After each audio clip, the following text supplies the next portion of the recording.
तो नमस्कार, आदाब, सत श्री अकाल दोस्तों। स्वागत है आप सभी का क्रिकेट लाइन गुरु के यूट्यूब चैनल में। दोस्तों, हमारा अपकमिंग कॉन्टेस्ट जो है वो प्लेऑफ्स की क्वालिफिकेशन की दृष्टिकोण से बेहद दिलचस्प होने वाला है। सनराइजर्स हैदराबाद बनाम लखनऊ सुपर जायंट्स, भाई एकमात्र ऐसा स्पॉट है जिसके लिए ये दोनों टीम्स भिड़ती हुई नजर आएंगी। सीएसके ऊपर निकलेगी जरूर, आखिरी स्पॉट पे ये दो फंसने वाली हैं। अब इसके लिए ये मैच बेहद दिलचस्प होने वाला है क्योंकि दोनों टीम्स के बीच में ही मुकाबला होगा। पहली दफे आमने सामने होंगी इस सीजन में। अभी तक की अगर आप सफर की बात करते हैं तो लखनऊ सुपर जायंट्स का हमेशा से पलड़ा भारी रहा है। अगर आप स्टैट्स की तरफ नजर डालें, हेड टू हेड कंपैरिजन पे फोकस करें तो साफ तौर पे नजर आता है वन साइडेड यहां पर लखनऊ ने डोमिनेट किया है 3-0 से। तो चलिए अब नजर डालते हैं भाई वेन्यू के स्टैट्स पर। अभी तक 4 मुकाबले हैदराबाद के राजीव गांधी स्टेडियम में खेले गए। 4 में से 3 मुकाबले जो है वो पहले बल्लेबाजी करते हुए जीते गए और एकमात्र मुकाबला वही सीएसके बनाम जो एसआरएच हुआ था उसमें हैदराबाद ने सेकंड बैटिंग करते हुए जीत दर्ज करी थी, वरना अभी तक फर्स्ट बैटिंग करने वाली टीम का पलड़ा भारी रहा है। अब आते हैं, बात करते हैं स्कोरिंग पैटर्न की, एक नजर डाल देते हैं। तो दोस्तों, एसआरएच वर्सेस एमआई जो मैंने बताया था 277 का टारगेट यहां पर एसआरएच ने दिया था। फिर उसके बाद सीएसके ने 165 रन बनाए। ये सारे फर्स्ट इनिंग के स्टैट्स आपके समक्ष मैं रख रहा हूं। आरसीबी ने 206 रनों का लक्ष्य दिया था एसआरएच को, जो वो अचीव नहीं कर पाए थे। Last but not the least, यहां पर खेला गया है एसआरएच वर्सेस राजस्थान और इस मुकाबले में एसआरएच ने जीत दर्ज करी थी पहले बल्लेबाजी करते हुए। तो ये तो हुई बात बल्लेबाजी की स्कोरिंग पैटर्न की। बॉलर्स का प्रदर्शन कैसा है, आइए उस पे फोकस करते हैं। भाई 4 मुकाबलों में अभी तक 42 विकेट चटकाए गए हैं। 30 विकेट्स पेसर्स ने और मात्र 12 विकेट स्पिनर्स की झोली में गिरे हैं। और ऐसे में जो दोनों टीम्स के पेसर्स हैं उन पे काफी ज्यादा दारोमदार रहने वाला है, खासतौर से राजीव गांधी इंटरनेशनल स्टेडियम में अभी तक पेसर्स का बोलबाला है। अब ओवरऑल ये थे पूरे सारे स्टैट्स वेन्यू के। बढ़ते हैं वीडियो में आगे, बात करते हैं दोनों टीम्स की प्रोबेबल प्लेइंग 11 और की प्लेयर्स की। क्योंकि लखनऊ के अगर आप दृष्टिकोण से बात करेंगे तो ये मैच बेहद दिलचस्प होगा क्योंकि कभी क्विंटन डिकॉक टीम में शामिल थे नहीं पिछले 2 मुकाबलों में। तो प्रोबेबल प्लेइंग 11 कैसी रहेगी उस पर हम चर्चा करेंगे, लेकिन सबसे पहले आ जाता है आईपीएल बोनैंजा का पहला सवाल। इस अपकमिंग कॉन्टेस्ट का प्लेयर ऑफ द मैच कौन होगा, यह है आपके आईपीएल बोनैंजा का पहला सवाल। पहले ही मैं दाग दे रहा हूं प्लेयर ऑफ द मैच का ये सवाल। आगे बढ़ते हैं, बात करते हैं सबसे पहले प्रोबेबल प्लेइंग 11 की। सनराइजर्स हैदराबाद की ओर से आपको भाई इस मुकाबले में हो सकता है एडन मार्करम देखने को मिले क्योंकि अनमोलप्रीत सिंह अभी तक कारगर साबित नहीं हुए हैं। कुछ एक आध चेंजेस हमें भाई सनराइजर्स हैदराबाद की टीम से भी देखने को मिल सकते हैं। टॉप ऑर्डर वही ट्रेविस हेड और अभिषेक शर्मा दोनों ओपन करेंगे और खासतौर से जब आप स्टैट्स की बात करते हैं तो यही 2 खिलाड़ी अभी तक मेन रहे हैं। अभी हाल फिलहाल अभिषेक शर्मा पिछले 3 पारियों में 15, 12 और 11 बना पाए हैं, लेकिन उससे पहले इनका प्रदर्शन डिसेंट रहा है। वहीं ट्रेविस हेड की बात करें तो लास्ट 2 मैचेस में 58 और 48 रन इनके खाते में आए थे और उससे पहले भी हम सभी जानते हैं क्या कारनामे इन दोनों ने मिलकर किए हैं। लेकिन दोस्तों, जब से इनका वो 300 प्लस का टारगेट का बयान आया है तब से टीम की दिशा और दशा दोनों बदल चुकी है। मतलब कंसिस्टेंसी वो जीतने में अभी तक देखने को नहीं मिली है। ओपोनेंट जो है वो बल्लेबाजों की वीकनेस पर काम करना शुरू कर चुके हैं। यहां पर एक और बल्लेबाज का नाम लिया जा सकता है। वी ऑल नो भाई हेनरिक क्लासेन लास्ट मैच में भले ही 2 रन बनाए, फिर उसके बाद अगर आप देखें तो आरसीबी के अगेंस्ट 7 रन भी बनाए थे। मतलब अभी हाल फिलहाल पिछले 3-4 मुकाबलों में इनकी कंसिस्टेंसी वो देखने को मिली नहीं है। बट स्टिल 42 रन क्लासेन के हाथ लगे थे राजस्थान के खिलाफ और उससे पहले इन्होंने 67 रन की पारी खेली थी आरसीबी के अगेंस्ट। छोटी छोटी पारियां तो ये नॉर्मली खेल ही रहे हैं, लेकिन अभी हाल फिलहाल पिछले 3-4 मैचेस में क्लासेन का भी वो हमने क्लास नहीं देखा है। वहीं अगर बात करें इनके अलावा 2-3 बल्लेबाजों की तो आपको ऐसी वर्बली बता देता हूं। एक तो होगा नीतीश रेड्डी, इन्होंने भाई काफी ज्यादा इंप्रेस किया है। नीतीश रेड्डी को भी आप अपनी फैंटेसी टीम का हिस्सा बना सकते हैं। पिछले एक आध मुकाबलों की अगर मैं बात करूं, राजस्थान के खिलाफ इन्होंने 76 रन बनाए थे, उससे पहले पंजाब के खिलाफ भी ये 64 रन बना चुके हैं, अपने होम ग्राउंड पे अच्छा प्रदर्शन भी किया है। तो नीतीश रेड्डी हो गए और साथ ही साथ अब्दुल समद तो हैं ही।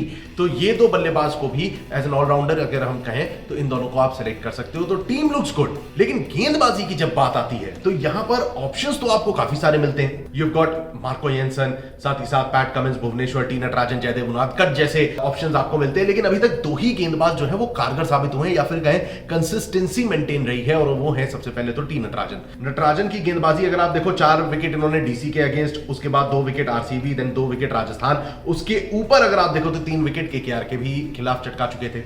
पैट कमिंस की अगर आप बात करेंगे तो यहां पर लगातार इन्होंने विकेट लिए हैं। बस 2 मैचेस ऐसे हैं, एक मुकाबला हुआ था डीसी के अगेंस्ट और दूसरा मुकाबला था सीएसके के अगेंस्ट जिसमें पैट कमिंस को विकेट नहीं मिली थी। अपार्ट फ्रॉम देम इनके खाते में हर मैच में विकेट आई है।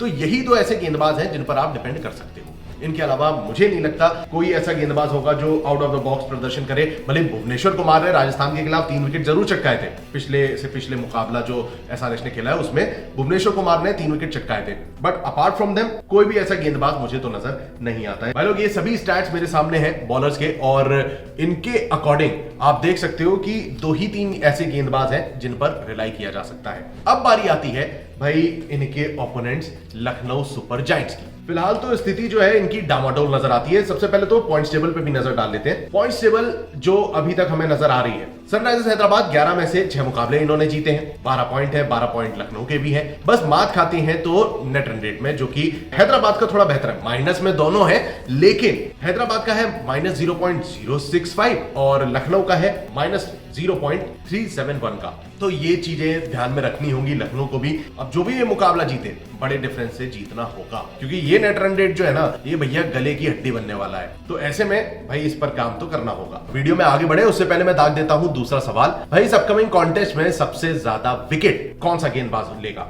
यह है आपके आईपीएल बोनैंजा का दूसरा सवाल। वीडियो में आगे बढ़ते हैं, भाई लखनऊ की बात कर लेते हैं। दोस्तों, अभी तक जो चेंजेस मुझे नजर आ रहे हैं या हो सकते हैं, उसमें क्विंटन डिकॉक की वापसी हो सकती है। मयंक यादव एक ऐसा विकल्प था जो कि अपने पिछले से पिछले मुकाबले में खेलते दिखाई दिए थे, बट अभी हाल फिलहाल जस्टिन लैंगर ने तो साफ बोल दिया है कि इनका पत्ता कट हो चुका है। तो बॉलिंग अटैक अब थोड़ा सा डिपेंड करता है नवीन उल हक, मोहसिन खान और यश ठाकुर पे। ये 3 ऐसे बॉलर हो सकते हैं, चूंकि जो हैदराबाद का मैदान है वो पेसर्स पर ज्यादा दबाव डालता है, मतलब पेसर ज्यादा कारगर साबित हो सकते हैं। तो ऐसे में ये 3 बॉलर आपके समक्ष रहेंगे। और रवि बिश्नोई तो है ही भाई, ये रवि बिश्नोई, युजवेंद्र चहल या फिर कहें भाई पीयूष चावला, अमित मिश्रा, ये ऐसे गेंदबाज हैं, ये मजे हुए गेंदबाज हैं। ये एक आध विकेट की गारंटी तो दे सकते हैं, भले ही पेसर्स डोमिनेट करें उस ट्रैक पे। स्टिल तो अभी हाल फिलहाल ये 3 बॉलर्स की मैं आपके समक्ष स्टैट्स रख दे रहा हूं। भाई मोहसिन खान आप देख सकते हैं शानदार गेंदबाजी कर रहे हैं, नवीन उल हक ने भी हालिया में एक आध विकेट लिए हैं, और यश ठाकुर तो बैक टू बैक विकेट निकाल रहे हैं लखनऊ सुपर जायंट्स के लिए। तो 3 तो बॉलर हो गए। अब बारी आती है बैटर्स की। भाई यहां पर जो आउट ऑफ द बॉक्स प्रदर्शन शुरुआत में करते नजर आ रहे थे निकोलस पूरन, अभी तक इनके बल्ले से ना वो चार्म हमें देखने को नहीं मिला है दोबारा से। स्टार्टिंग में आप देख सकते हो 64, 42, 40, 32 ऐसे रन बनाए हैं इन्होंने। उसके अब लास्ट की 4 पारियों को अगर आप देखें तो 34, 11, 14 और 10। अब ओवरऑल तो आप स्टैट्स देख सकते हो अपनी स्क्रीन पर, बट ये मैं आपको वर्बली बता रहा हूं। अब इनके अलावा दोस्तों 2 और बैटर मैं मान सकता हूं। भाई मार्कस स्टॉइनिस ने इंप्रेस जरूर किया है। भाई लास्ट 4 पारियों में एक तो सेंचुरी आई है, एक हाफ सेंचुरी आई है। लास्ट मैच में इन्होंने 36 रन बनाए थे अगेंस्ट केकेआर। भले मैच हारे थे, but he is doing well. और स्टॉइनिस के साथ साथ भाई कप्तान केएल राहुल हैं। राहुल ने लास्ट 3-4 मुकाबलों में अच्छा प्रदर्शन किया है। भले ही स्ट्राइक रेट को लेकर हमेशा से केएल राहुल पर भाई दबाव तो पड़ा है, लेकिन रन्स इनके बल्ले से ही निकल रहे हैं कंसिस्टेंटली।